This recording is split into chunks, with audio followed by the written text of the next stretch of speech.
man accused of murdering a mother and her son made his first appearance at the Palm Ridge Magistrate Court on Thursday. Do you understand, sir? Understood, Your Worship. You understand that? Danir abandoned his bail application and said he was uninterested in receiving legal representation. Her partner, Freddie Stapelberg, was first on the scene. On Wednesday, he told News 24 that he was heartbroken.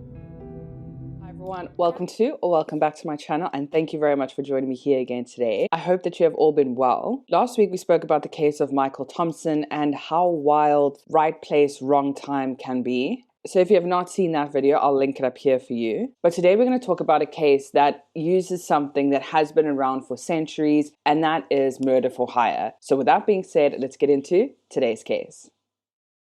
Intended for mature audiences only.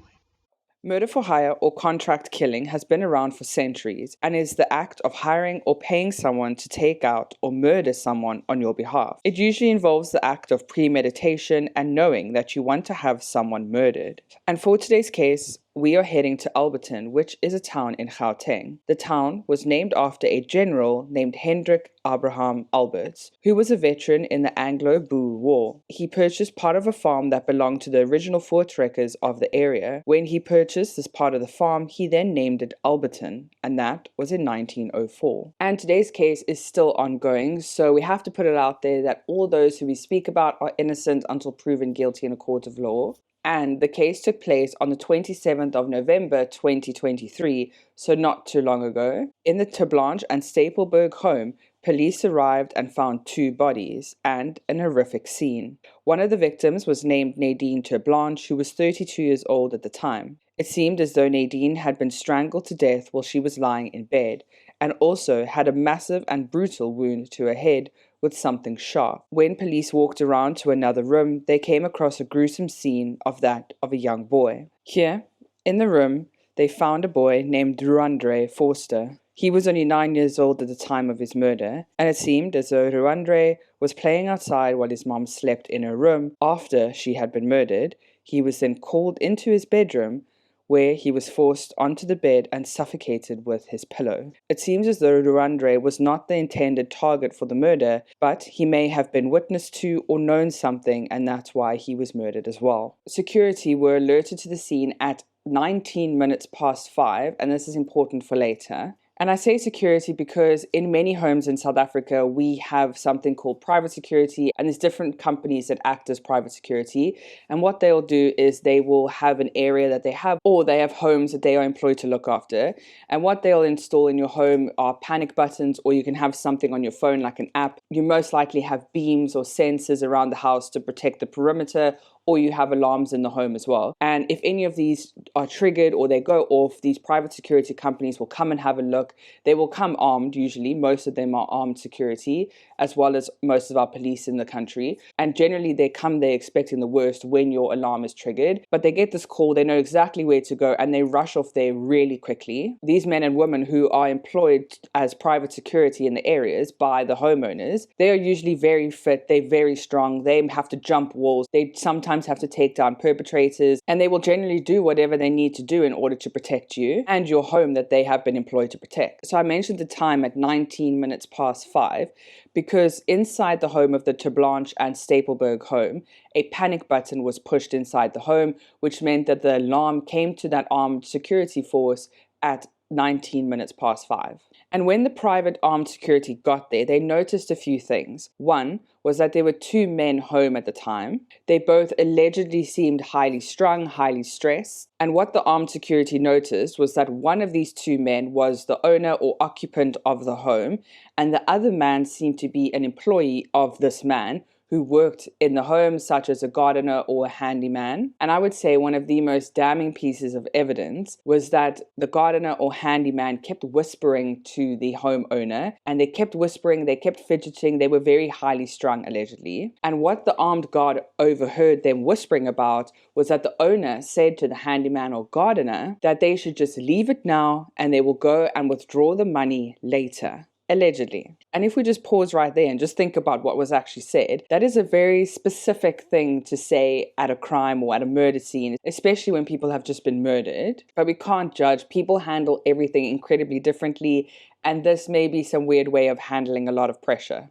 Police did arrive and the scenes were cordoned off, and processing of the crime scene began. They took the details of the armed guard very seriously. They took down his statement and simultaneously looked at the crime scene, protected it until specialized units, such as the coroner and detectives, arrived. The police questioned the witnesses or those who were on the scene first, and they relayed this back to the detectives working on the case. Now, as detectives started digging further into this case, this is what we allegedly have so far. But a reminder that this case is still ongoing and everyone is innocent until proven guilty in the court of law. According to police findings, the number one suspect in this case is the owner or one of the occupants in the property named Freddie Stapelberg. He was 34 when this incident occurred. Police promptly questioned Freddy, who was the one who pressed the panic button when he said he came home to this gruesome sight. When Freddy was questioned, he put out his side of the story, and Freddy said that when he arrived home just after 5 o'clock, he walked into his home and saw that his girlfriend and her son had been murdered. He then pressed the panic button to alert the security team. He said that his girlfriend, Nadine, was wrapped in a sheet, but still dressed in her black swimming costume. Then, when he went to Ruandre's room, he saw that he was covered by a pillow and his blanket. When he walked into his home, he also said that he was confronted by his handyman/gardener named Pardon Danhire. Police instantly arrested Pardon. Pardon is a 37-year-old man from Zimbabwe who was seemingly living on the property at the time with the family and working there as well. I do just want to point out that Pardon's living on the property or where he lived was a little bit murky. Most of the reports said that Nadine is actually the homeowner and Pardon was employed by her and Freddy at the time, and that it seemed like Pardon would live on the property, but some reports also said that he didn't. So this is just to put it out there that this fact of where he lived was a little bit murky. So we really have one conflicting note, and that is how Nadine was found.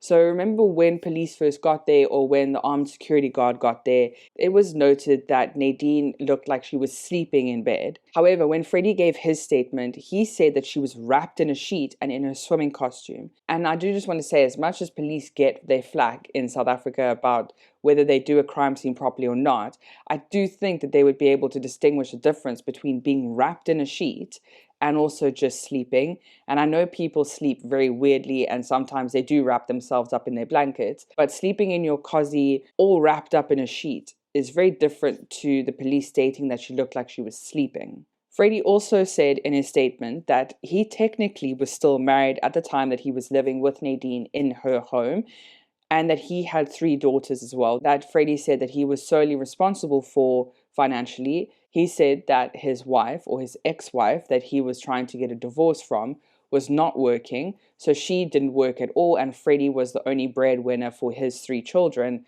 that he had to look after. But it didn't seem like his 3 daughters lived with Nadine and her son Ruandre. It seemed like Freddy, Nadine, and Ruandre lived together in their home, and Freddy's ex-wife, or technically almost ex-wife, and his 3 daughters lived separately. So Freddy's felt that he had a lot of financial pressure to be able to support his 3 daughters while his ex-wife still didn't work, and he also technically had a new family that he was trying to establish in this home. I think I didn't point out that Nadine also had a very young daughter at the time. It's unclear whether that was Freddy's daughter, but the 4 of them were living in the house together. Freddy maintained his innocence the whole time that he was at the police station. He just gave a statement. But the main suspect in this case at the time was Pardon Danhire, who was their handyman/gardener. And Freddy maintained his innocence and said that he would fully cooperate with police for anything that they needed. Freddy does say that he suffers from depression and anxiety. And he does say that while he was incarcerated awaiting trial later on, that his symptoms were exasperated. Now, when looking at this case, I didn't see an affidavit or a note from Pardon about his side at all. But from what I can read is that he did confess to police that he did murder Nadine and Ruandre, allegedly, and that he was arrested, like we mentioned, on the spot at the crime scene, and he is still awaiting trial. Nadine's family and neighbors are horrified of what had happened, and one of the family members said, quote, "What made this worse was that it was done indoors and it was done so quietly. Nadine trusted them. I mean, she gave Danhire a place to live in her home. You take somebody into your home and you trust them in your yard. You don't think something like this would ever happen. And Freddy most certainly betrayed the love that Nadine gave him. To hear that Freddy was involved in this, especially when he was so vocal and crying in the courtrooms, is very unexplainable. I can't explain the feeling. It's hard to explain. And now that he is the main accused about it, and there's no mistake about it, it sent shockwaves to the residents, especially to know that something like this could take place. 2 innocent people were taken away by the people they most trusted. End quote. So if we backtrack a little, Freddy at first was not arrested for the crimes. They focused all the attention, police, on Pardon. But Freddy soon became the target of police investigation because things started to come out while Pardon was incarcerated. And this is what police have uncovered so far about this case. One of the things that they uncovered was allegedly, prior to this case, Pardon, their gardener/handyman, was working at another property at the time, where he then stole an axe from this property. He then came to Nadine's home, where he then threatened Freddy with this axe once he returned from work, because Pardon said that Freddy was not giving him the money that he was owed, and he was angry. When Pardon was standing in the house with this axe, Freddy said that he was going to withdraw the money the next day. He just had to trust him and just had to calm down. It seemed like a physical altercation then happened between Freddy and Pardon, and Freddy then pressed the panic button where the armed security that he employed came to the home and took Pardon away. There were no charges pressed against him, and also he still continued to work for Freddy and Nadine. More information came out about Nadine actually wanting to sell the home that her, Freddy, and her children were living in. But Freddy didn't seem too impressed by this because Nadine wanted to sell it and wanted Freddy out. She allegedly didn't want to be with Freddy anymore because she said that he was not supporting her financially and her family now, and that there was a lot of money trouble. There were also affidavits allegedly opened in the past about Freddy being violent towards Nadine, and witnesses seeing Freddy hurt Nadine in public as well, allegedly. But then it gets even worse, because the court, during the pre-trial statements, heard some disturbing facts where Freddy allegedly already tried to murder Ruandre back in July of 2023. So what happened was Ruandre fell sick when he was 9 years old in July 2023, and he complained of a really sore stomach and he started vomiting. He wasn't well at all, and at the time the only person home looking after them was the domestic worker that worked at the home at the time. And then what she did was she then continued around the home and she kept poking her head through the door to check that he was all right. And then she saw that Ruandre's food was still on the counter, so she didn't want this to go to waste, so she then ate the boiled eggs that Freddy had made for Ruandre before he went to work. And so she then started to eat these eggs, and soon after she ate these eggs, she fell violently ill, and that was believed to be the first attempt on Ruandre's life, allegedly from Freddy. Then 2 weeks after Nadine had been murdered in her home, Nadine's broker or her lawyer then received an email of her last will and testament from Nadine's Gmail account. And Freddy was the only one who was in possession of Nadine's laptop allegedly at the time, and was allegedly the only person who was named in her last will and testament. So not even Ruandre, not even her young daughter, and he was allegedly the one who was going to look after Nadine's young daughter as well. Nadine's lawyer did note that in her original will, that Freddy was not mentioned at all. He was never going to get anything from her because they were only dating for a couple of months at this time. Freddy also allegedly took multiple life insurance policies out on each member that was murdered that day. So multiple life insurance policies on Nadine and multiple life insurance policies on Ruandre. And then in December of 2023, he tried to cash them in. After all of this was collected, he was arrested.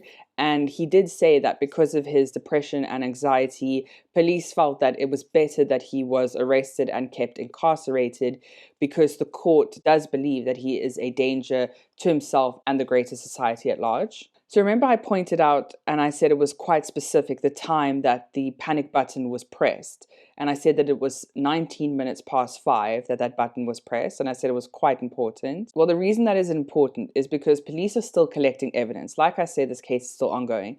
And one of the pieces of evidence that they collected was the tracker inside Freddy's car.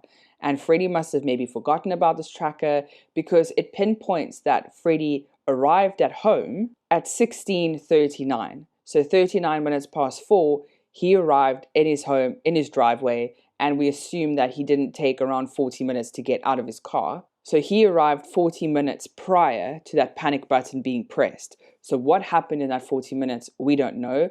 But what we do know allegedly is that Dan Hire and Freddy were in this home at the same time. We know that the couple were facing financial difficulties. Freddy was very stressed with having to provide for his 3 daughters, and he was being pressured in his new kind of relationship to provide as well. The private security guard did mention that Pardon and Freddy were talking about money and when they were going to withdraw this money. Allegedly, it has come out that there are rumors that Freddy was going to pay Pardon 100,000 rand to murder Nadine and Ruandre. But Freddy completely maintains he's innocent. He said that he is really suffering from his anxiety and his depression, and that the trial is still going to go on, and we are going to wait and see who is innocent and who is guilty. But let me know what you think of this case down below. Who you think is guilty or not guilty, what you think really happened. But we'll see what happens in trial. I hope you have a lovely weekend further. Stay safe, and I'll see you again next time. Bye.